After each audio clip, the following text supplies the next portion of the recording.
C'est l'heure de la chronique écologique de Jean-François Strouf, comme tous les jeudis matins. Bonjour Jean-François. Bonjour Ilana. Alors Jean-François, aujourd'hui il est question de la SPNI et de l'eau. Est-ce que vous pouvez tout d'abord nous présenter la SPNI ? Oui, bien sûr. Alors, on va tout simplement parler des actions de cette association plutôt que de la présenter d'un truc un peu formel. J'ai envie de vous parler de ce que fait cette association.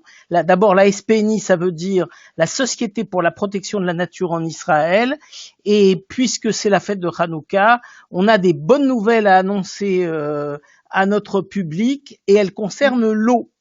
Alors, il y a 3 semaines, nous parlions déjà, Jean-François, du niveau du lac de Tibériade. La bonne nouvelle, c'était qu'il avait atteint un niveau très haut. Et on l'a vu ces derniers jours en Israël aussi, ces pluies impressionnantes qui sont tombées sur l'ensemble du pays. J'imagine donc que cette montée des eaux s'est généralisée à tout le bassin hydraulique d'Israël. Et c'est aussi la bonne nouvelle que vous allez nous annoncer.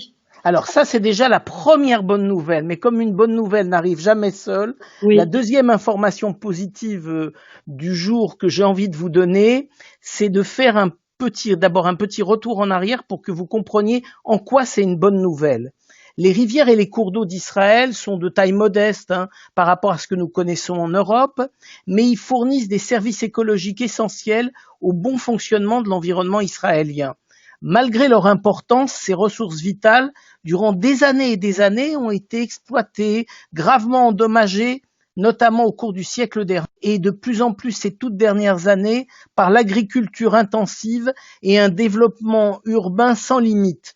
Donc cette année, la SPNI, la Société pour la protection de la nature en Israël, a fait des progrès majeurs dans la restauration et la préservation des rivières et des ruisseaux d'Israël. Ils ont créé pour la première fois en 2020 une équipe fluviale.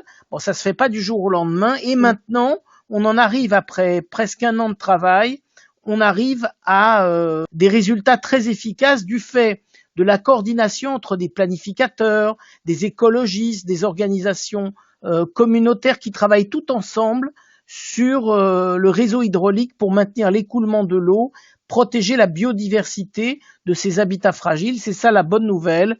Ils nous disent que leur vision est que les fleuves d'Israël devraient être gérés de manière durable en tant que bien public et remis en état de manière à pouvoir abriter les très nombreuses espèces végétales et animales dont certaines sont en danger et qui les peuplent.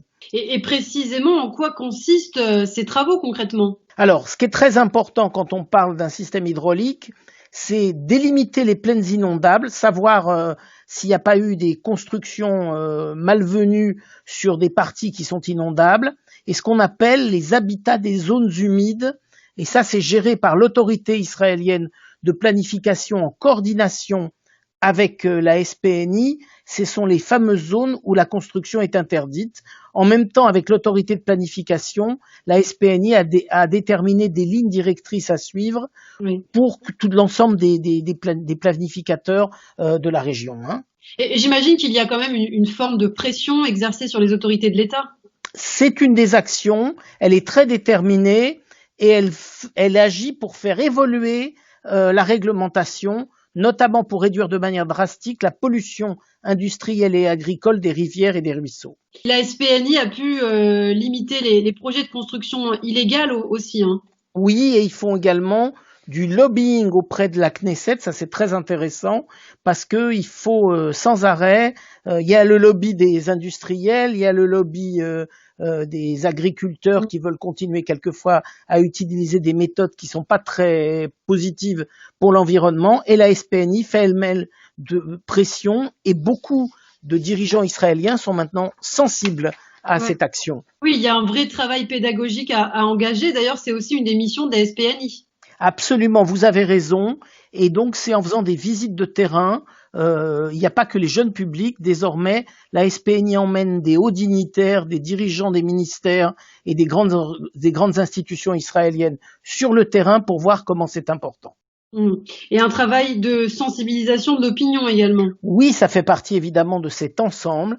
Il y a un travail qui est fait, il y a une mobilisation de plus en plus nombreuse des militants. Et ça, c'est la bonne nouvelle. La SPNI a pu mobiliser des centaines de ce qu'on appelle parties prenantes, des gens des différentes régions, de citoyens concernés et de professionnels de nombreux domaines autour de cette action.